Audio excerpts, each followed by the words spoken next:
Welcome to part 2. I'm not next to a car, and I'll cover that later. Yeah, I tried to shoot this video like a few times already, and I'll show you how it looked like the first time. Got a kind of cool, weird, unorthodox setting. Yeah, it looked kind of weird. I tried to do like a really cool setting and stuff, and it didn't work out, and it was way too echoey. I tried to do it here, and it looked like this. I tried to be super clever with like lighting and like the position of it all, and I just looked like a gangster and it didn't work. So jumping into this video, welcome to part 2. This video will kind of be about what happened after the first video. If you guys saw that, if you didn't, the link will be somewhere, maybe at the end of the video, maybe like now or something. So before that video, like after that video ended and before the car was taken to a cage, well actually up to that point, I'll cover what happened then because it's actually quite a funny story. And then I'll also cover what I'll be doing to the car once I get it back from the cage, which will be in a few months' time. So that's what's in this video, and I hope you enjoy it. Hey, welcome to the garage. Well, it's actually one of the garages that I have, well not that I have, but that we own as a family. So one day I hope I can keep my car in here, but as you can see currently it's clogged with a bunch of stuff, and some of it is mine. But nonetheless, what I was mentioning before was that I'm going to mention to you guys what I'm going to do when I get the car from the cage. So initially my plan was essentially to paint the car. Now to paint the car, and I wanted to do it myself, I wanted to have all the body panels ready and done, like the final ones, all the wide body or whatever stuff on the car, so that I wouldn't have to paint the car more than once. Now the problem with that is that I'm actually quite undecided about what I want to do with regards to the body. But, you know, before I get onto that problem, I'll show you what I have so far. So, because you guys are probably looking at it in the video and thinking, oh, please tell me about this. So I got this today, so I'll cover it first. This is the E46 M3 CSL, not carbon fiber. I always say carbon fiber, even though I know it's fiberglass. If I ever say carbon fiber, and you can tell if it's carbon. If it's not carbon, it's fiberglass, okay? So this is the fiberglass hood that I got today for 150 euro. They cost 200, but they can cost, I guess, more than that. I guess it depends on what, you know, where you're from and so on, and what country and things like that. But the guy that made this actually makes it for the company that sells it for 200. But nonetheless, I won't go into the ins and outs. I got this for a few main reasons, and I guess that's the useful information to you guys. First of all, weight, but I'm not gonna lie, the main reason was looks. And I don't know, I just wanted to have a nice looking hood. But I guess it is light, it is quite light. I mean, I can demonstrate this. I'm lifting it with one hand, and I could do like push-ups like this. So I'm not very strong, but you can kind of get an idea of how light that is. It's not like incredibly light, but I think it's lighter than the regular hood. So that's that. I think I kind of squeezed everything there is to say about that one. So this is the piece that I got before that. My shadow's really not helping with this. This is an E46 M3 hood. Well, again, fiberglass. Why lightness and why, again, looks. I got it for 140 euro, because my friend was like, hey dude, these things usually cost 300. Buy it now, my friend's selling it, you'll get a good deal. And I guess I did. I mean, time will tell. It's okay. It lacks the, I guess you would call this the grill thing or whatever. And it has a few little small scratches here and there, and one bigger like dent and so on over there. So this will kind of have to have a little bit of work done to it. And the other problem with it is that if you try and get the grills, which are painted, how'd you like that? That's all right. It's not amazing, but it's okay. So if you try and put this in, I'll try and give a demonstration. You put this in like here, and it doesn't really align perfectly. You kind of really have to press it in different angles and get it to work. So I'll have to do some work on that. But it's okay, that's fine. So that was 140. I still need to get all the locking mechanisms for it, because fiberglass parts, when you go into race cars, you need to have like different clips and stuff. And then underneath that, I'm not going to move it now because I'm afraid that everything will just fall, is that bumper. Actually, I will move it just for you guys, because I bet you guys are itching to see what it's like. Okay, having moved the hood out of the way, you can now see the bumper. So this is the M3 replica fiberglass bumper.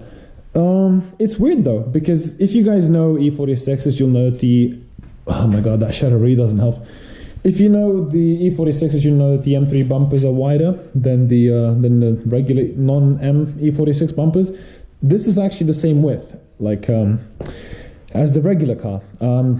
So it matches up nicely now, but again, as I mentioned, if I want to go into wider fenders, that won't really work. So I'm not sure what I'll have to do with this, if to get it extended somehow or what to do with that. That's something I'll have to figure out. And I still have to add this this grill. That'll look mean. to it later at some point, and then, you know, kind of clean it up and stuff. But that's how it's looking now. The reason that it looks purple, and you're wondering why is it purple or pink, maybe it's coming out in your video, is that when I got this, it had like a crack, like a moderate crack over here, and I wanted to get, and it was kind of just like had all these little holes and stuff. I wanted to get it kind of fixed up so I wouldn't have to do it myself, because I don't know how to work with fiberglass. So that was fixed up. So the cost of that, with pre-facelift E46 coupe side skirts, was €50.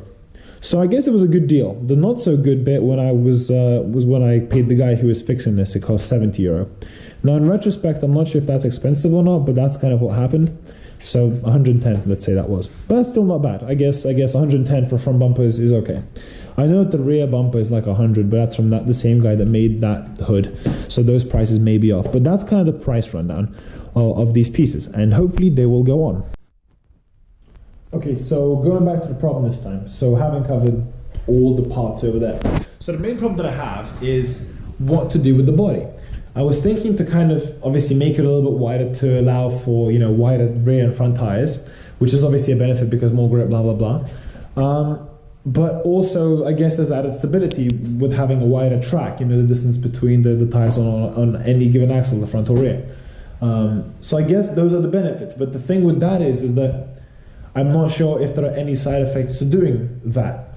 So my engineering friends told me that, you know, if you make the car a little bit more wide body, then you have problems with faster wear of the wheel hubs and stuff. So there's different factors to account for, and this is something that I guess I'm not an expert on, so I'm not sure if to kind of do what others have done before me and kind of go for other, you know, carbon fiberglass pieces to kind of accommodate these, because the hood in itself, that's fine. Like that doesn't depend and doesn't define any other body kit. So I guess like the rear bumper, that doesn't matter. You can just put that on and it won't affect anything. The front bumper, that is something that will be affected by the parts around it. So I'm not sure how I'll walk around with that, because obviously if I'm doing a body kit, I guess it makes sense to put the splitter on with it. There's loads of different things, but that's kind of my main concern, is that, you know, one is fitment. Two is, does it have any, you know, other effects on the car that are negative, other than, you know, maybe faster wear on hubs or maybe other alignment or geometry or whatever issues, because that's still quite a complicated thing. The other thing is cutting out wheel arches and figuring out how to kind of fit over fenders or like whole sides of the rear fenders for the car, and then get it glued on or tacked on or whatever. I don't know how those things will be done. So that's kind of like a headache of mine that I've kind of haven't solved yet. But that is something I'll try to figure out. So that's where I'm at. And then if I have any other thoughts, I'll kind of update you on those. On to story time. So what happened after the first fuel core is the first bit of the carpet wasn't taken away. So I thought that what I would have to do is just take off the dash and the carpet popped. Incorrect. You take off the dash, then it was a metal bar. You take that out and you're thinking, oh, I'll probably take out the front carpet. Nuh-uh. The heater matrix or the heater core, whatever, you need to take that out too. Now I didn't want to do that, and I didn't really have to do that because the cage guy told me, yeah, you don't need to remove it for the cage. And I kind of still wanted to have air conditioning and all that kind of stuff so that my windows wouldn't fog up and so on. So I didn't have to take that out. Now, I didn't want to rip up the carpet too much, but I had to, essentially, because without taking out the heater matrix, you can't pop out the whole carpet in a nice way. So essentially I cut up the carpet. So if you're wondering about doing this and you don't want to remove the heater matrix, if you cut out the carpet, you can get all of it out. And even the small bit by the heater matrix, when you like cut around it, you can still cut out. In my case, you were able to wiggle that out and it comes out, so that worked. So that's what happened then. And then I went to, again, I asked my friends to help me remove the front window, which if you're wondering on how to do that and you don't want to take it to a shop, get it like a wire. A guitar string will work. Wrap the ends of the wire on like two big bolts that you can kind of hold in your fist with like a friend tightly.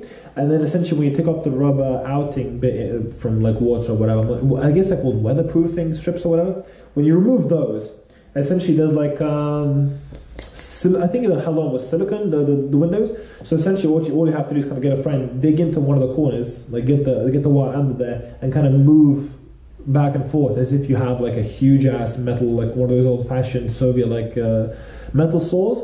Kind of do that and then kind of go around nicely, and then you'll get the window to pop. So after I popped that, I was ready to take the car to get the cage fitted. Now the problem was, long story short, I couldn't take it on any kind of a trailer or anything, so I kind of had to drive there. I think it's like 100 kilometers, 60 miles, something like that it was. Now my windows are both removed, and the front one was held on by insulating tape, like that wide and like that thick, and the rear window is only held on by like some stickers.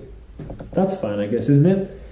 Car with no insurance and that kind of but actually that was the situation at hand. And the other problem that I had was that the front hood, it had locked on me, so I had to remove the front grills, which are actually right behind the camera. Let me show you these ones. I had to remove those. My friend removed it to get the locking mechanism. Anyway, the long story short was that I removed the locking mechanisms from the hood so they wouldn't shut on me again, because I obviously at the cage place they need to access the engine bay to get the tubes up to the shock towers and stuff. So the hood was held on only by the small latch, which you kind of just simply open, and with this small shitty wire just like tied to between like the bonnet and like the bumper. So that was sketch, because when I was driving along, like after you just does this, it just kept on going pop pop pop pop pop, and you're just like, this is sketch, because you don't want it flying up and hitting the glass, which, oh by the way, is not actually held on with much other than just insulating tape. Long story short though, I managed to make it fine, but I didn't have any windscreen wipers, so again, I took the longer route, and I was on some gravel track, and my whole car is shaking, and I'm just like, no, please no, because I don't want the windows to pop out, you know, it was super sketch. If police are watching, I'm just lying, this story's made up. But long story short, yeah, like that's what happened, and it started raining too, like all the things that could happen happened essentially, but the police didn't catch me. I saw police twice on the way. I was fortunate they didn't stop me or anything, but even though the car, as I said, just looked super sketch. I wish I had photos. I didn't have space on my phone to take it at the time. So that's what happened essentially. I made it there fine. It was raining. I didn't have any windscreen wipers, but it didn't rain too heavily. So I guess with speed, the kind of water just parted ways as if the sea is part with my car kind of making its way through. So that's kind of the story. It was kind of fun. So till next time.